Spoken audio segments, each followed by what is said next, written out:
Bible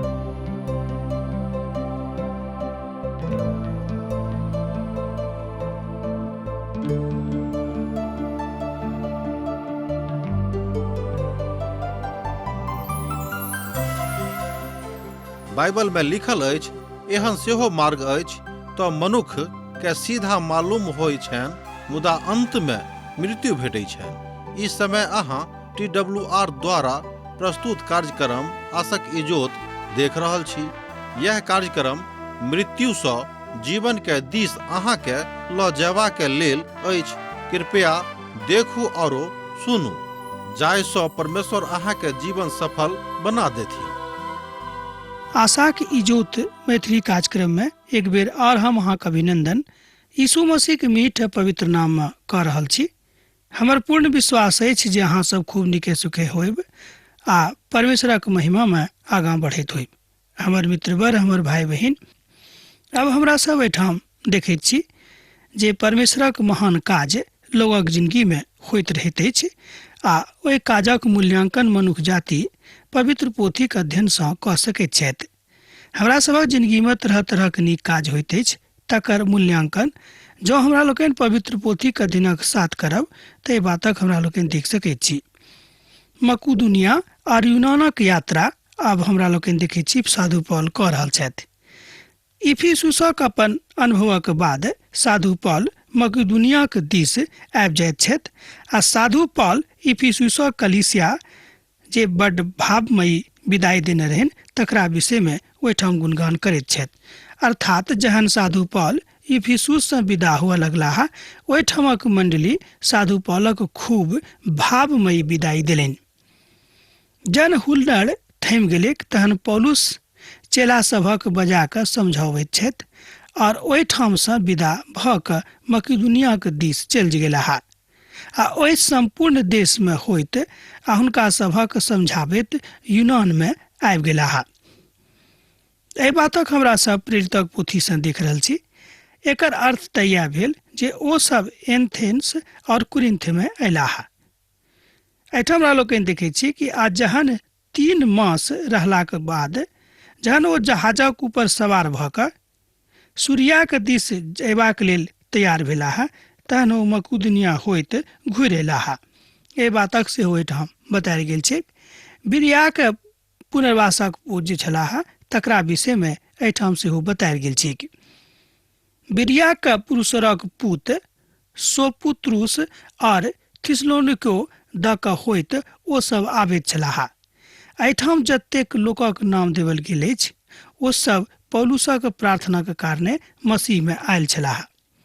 एकटा बड्ड सुखद बातक हमरा लोकनि एहिठाम देखैत छी कि जतेक लोकक नाम एहिठाम बतायल गेल छै ओ सब केओ पौलुसक प्रार्थनाक कारणे प्रभु यीशु मसीह अपन उद्धारकर्ता के रूप में ग्रहण कयने रहथि। एहिठाम हमरा लोकनि हुनक तेसर सेवाक यात्रा में हुनका द्वारा कयल गेल काजक देखैत छियनि। हमर व्यक्तिगत उद्धारकर्ताक रूप में जे केओ प्रभु के ग्रहण करैत छथि, प्रभु हुनका लेल व्यक्तिगत रूपे काज करैत छथिन। हमर मित्रवर, ई बात अब अहूँक ऊपर निर्भर करैत अछि कि अहाँ कतेक नीक सँ अपन प्रभुक संगे संगति बना कऽ चलि रहल छी, अर्थात अपन परमेश्वरक ओहि तरहक महिमा दऽ रहल छियनि। आ ई लोक सब प्रभुक सेवाक बनि गेलाह, अर्थात एना कहियो कि ई सब प्रभुक सेवाक लेल तैयार भऽ गेलाह। ध्यान देब, जहन पौल रोम जा रहल छलाह तहन ओहि कथाक ओहिठाम बता चुकल छथि आ हुनके अपना जिंदगी के विषय में सेहो बता रहल छथिन। एहिठाम हमरा लोकनि देखैत छियै जे हुनका जिंदगी में महान काज परमेश्वर कयने छलखिन। ओहि सबटा काजक होइत हमरा लोकनि पौलुसक जिंदगी में देखैत छियनि।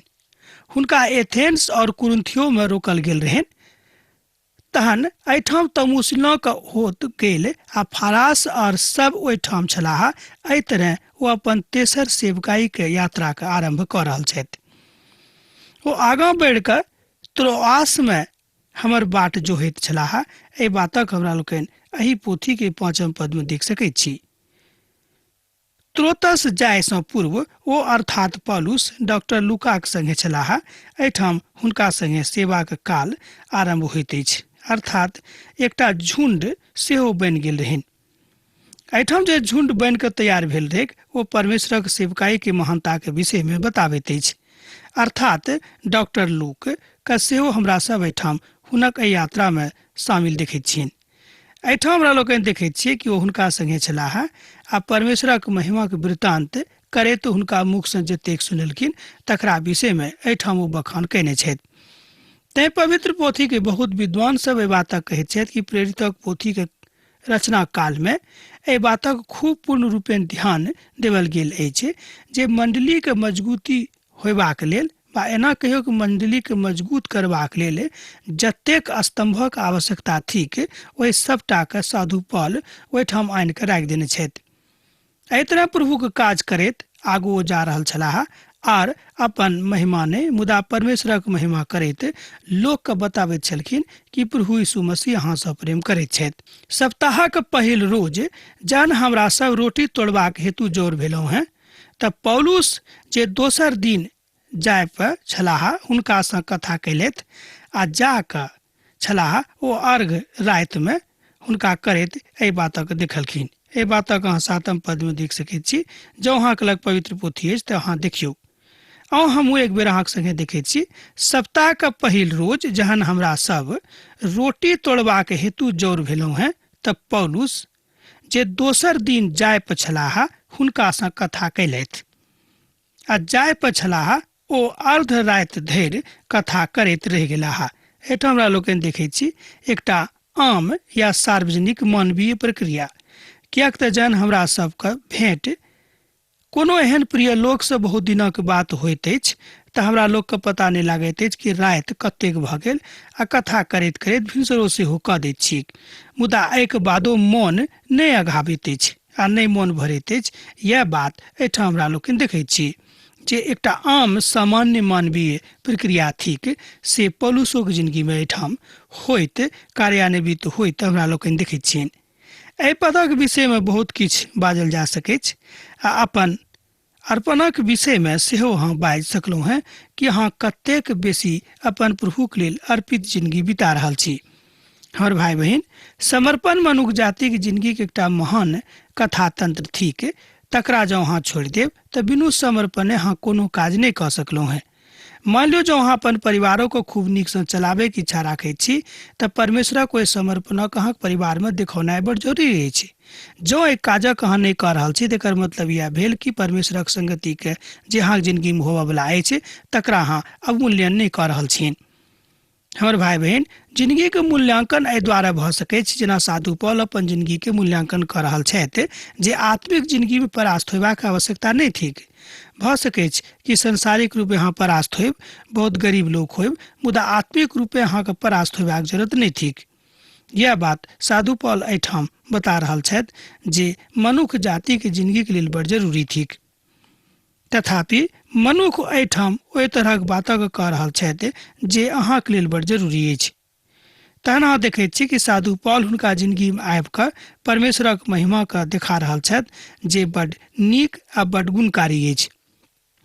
प्रभु अपन कथा के अहाँ एहि बातक एहि तरह देख सकलहुँ हैं जेना साधु पौल अपन जिंदगी में देखैत छथि। साधु पौल अपन जिंदगी के मूल्यांकन करैत देखैत छथि कि काल्हि तऽ हम प्रभु के लेल काज कयलहुँ हैं, मुदा आजुक दिन भिनसर सँ अखन धरि दुपहर भऽ गेल हम प्रभु के लेल की कयने छी। हमर भाई बहन, एहि तरहक मूल्यांकनक जरूरत हमरो सभक जिंदगी में अछि। एहि तरह कथामृत पवित्र पोथी बाइबिल में बतायल गेल अछि तकरा विषय में अहाँ खूब संवेदनशीलता के साथ अध्ययन कऽ सकलहुँ हैं वा कऽ रहलहुँ हैं। आ जाय अटारी में हमरा सब जौर भेल छलहुँ हैं ओहि में बहुत दिया जरैत रहि। एहि बातक सेहो एहिठाम बतायल गेल अछि कि जाय अटारी में हमरा सब जौर भेल छलहुँ हैं ओहि में बहुत दिया जरैत रहि। एहि बातक अहाँ 8 पद में देख सकैत छी। ई जगह दिया सँ फिरैत आ जगमगाइत लोक छलाह। एहिठाम मसीह लोकक महानता कथा के बतायल गेल रहै। कथा अछि जे एहिठाम भऽ कऽ की भऽ रहल अछि, मुदा एहि बीच में ठाढ़ भऽ कऽ ओ अर्थात साधु पौल हुनका सभक बता रहल छलाह। पवित्र पोथी के विद्वान एहि बातक बड़ नीक सँ कहैत छथिन। आ अतुलनीय बात यह थी कि प्रभु यीशु मसीह के हमरा लोकनि अपन जिंदगी से तुलना नहीं कऽ सकैत छी, किएक तो अतुलनीय परमेश्वर छथि।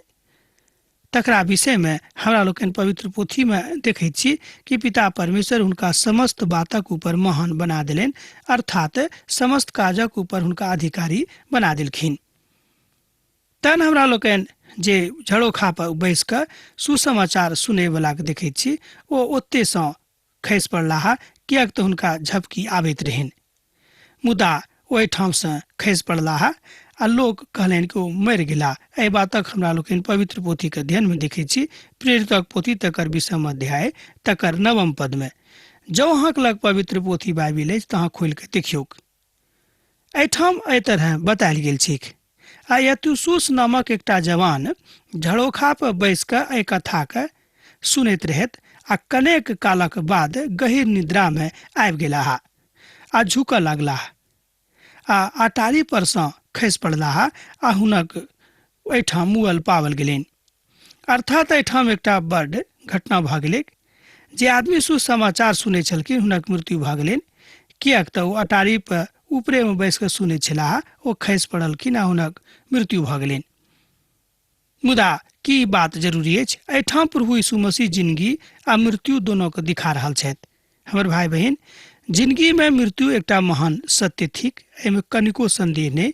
कियाक तऽ जे केओ संसार में जन्मल छथि हुनका एक दिन एहिठाम से विदा होय के छनि, एहिमे कोनो संदेह नहीं। आ एहिमे कोनो तरह से अभियुक्ति सेहो नहीं छै। केओ नहीं बाजि सकैत छथि कि हम जन्म लेने छी तऽ हम एहि संसार से विदा नहीं होयब, अर्थात हमर मृत्यु नहीं होयत।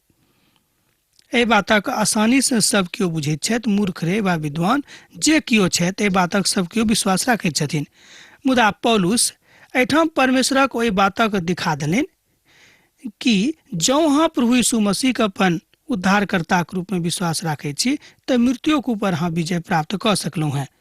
तहन कालांतर में हमरा लोकनि देखैत छी कि साधु पौल हुनका जीवित कऽ दैत छनि प्रभु यीशु मसीह से प्रार्थना कऽ कऽ। पौलुस उतरि कऽ हुनका सँ लिपटि गेलाह, कारणे ओ कहलनि हिनक प्राण अखन धरि हिनके में छनि। आ ऊपर जाकर रोटी तोड़लाक आकऽ बहुत देरीक बाद धरि हुनका सभक संगे कथा करैत रहै। आ पाँव फटलाक बाद ओ एहिठाम से कतहु पड़ेलाह आ ओ सब ओहि नेना के जीवित लऽ जानल गेलथि आ तकरा शांत अनुभूति कैलथि। एहि तरह हमरा लोकनि देखै छी कि शांति के अनुभूति कराबऽ वाला प्रभु यीशु मसीह छथि। एहि बात के अहाँ 12 पद में देख सकैत छी। तहन आउ, जँ अहाँक लग पोथी छै तऽ हमरा संगे अहूँ एहि बातक देखियौक। आ ओ सब ओहि नेना के जीवित लऽ अनलथि आ शांति के अनुभूति ओ सब कैलथि। एहिठाम हमरा लोकनि देखै छी जहन लोक के मालूम भऽ गेलनि कि नेना जीवित भऽ गेल छथि तऽ हुनका सबक शांति के अनुभूति भेलनि। पद 12 में एहि बातक बतायल गेल छै। हमरा लोकनि पढ़ैत रहैत छी, मुदा ई कतेक गंभीर आ महान कथा थिक, एहि कथामृत के बुझनाइ सेहो बड़ जरूरी अछि। तहन हम बाजि सकलहुँ हँ कि मृत्युक ऊपर प्रभु यीशु मसीह राजा छथि, कियाक तऽ मृत्यु के विजेता बनल छथि, अर्थात मृत्यु के हरा चुकल छथि। हमर भाई बहन, ई काज अहूँ के जिंदगी में भऽ सकैछ, हमरो जिंदगी में भऽ सकैछ। मुदा कथामृत ओहिठाम जाकऽ अटकैत अछि कि हमरा सभक विश्वास कतऽ अछि आ हमरा सभक विश्वासक गहराई कतेक अछि। हमरा लोकनि कतेक गहीर देर प्रभु यीशु मसीह विश्वास में लागल छी या विश्वास में बनल छी। मुदा एहि संसार में रहला के कारणे हमरा सभक विश्वास बहुत बेर कमजोर भऽ जाइत अछि, बहुत बेर एमर उमर होइत अछि। पौलुस के एहिठाम जे व्यवहार के हमरा लोकनि देखैत छी ओ व्यवहार बड्ड मीठ अछि, बड्ड नीक अछि। कियाक तऽ जाहि तरहक व्यवहार एकटा परमेश्वरक लोकक रहबाक चाही, ओहि तरहक व्यवहार हमरा लोकनि एहिठाम देखैत छियै पौलुसक संगे। अहाँके स्मरण होइत जे सिमोन पतरसक दरकसक मृत्यु में सँ जीवित कऽ देने रहथि आ ई आशीष प्रभु के दिस सँ प्रेरित लोकक भेटल रहनि।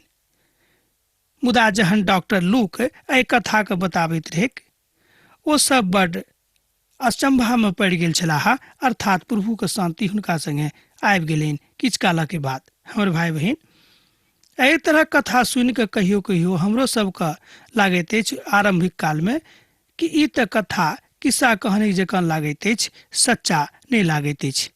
कियाक तऽ सत्य कथा में एहि तरहक बातक विमोचन नहीं भऽ सकैछ। हमर भाई बहन, सत्य कथा में एहि बातक विमोचन परम आवश्यक थिक, मुदा एना कहियो विमोचनक पराकाष्ठा थिक। ओही पराकाष्ठा पर बैस कऽ प्रभु यीशु मसीह मनुष्य जाति के न्याय करैत छथिन।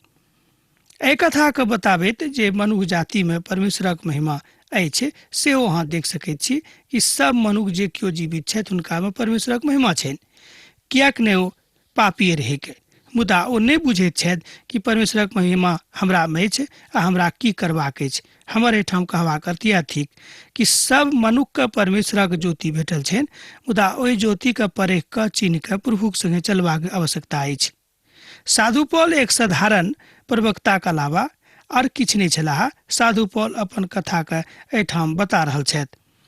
साधु पौल एहिठाम बता रहल छथिन कि हम जे किछु कयलहुँ अपना दिस से नहीं, किएक तऽ हम प्रभुक दिस सँ एकटा मात्र बजनिहार छी, मुदा ई काज एहि द्वारा संभव भेल वा भऽ सकल जहन प्रभुक महिमा हिनका जिंदगी में काज करलखिन।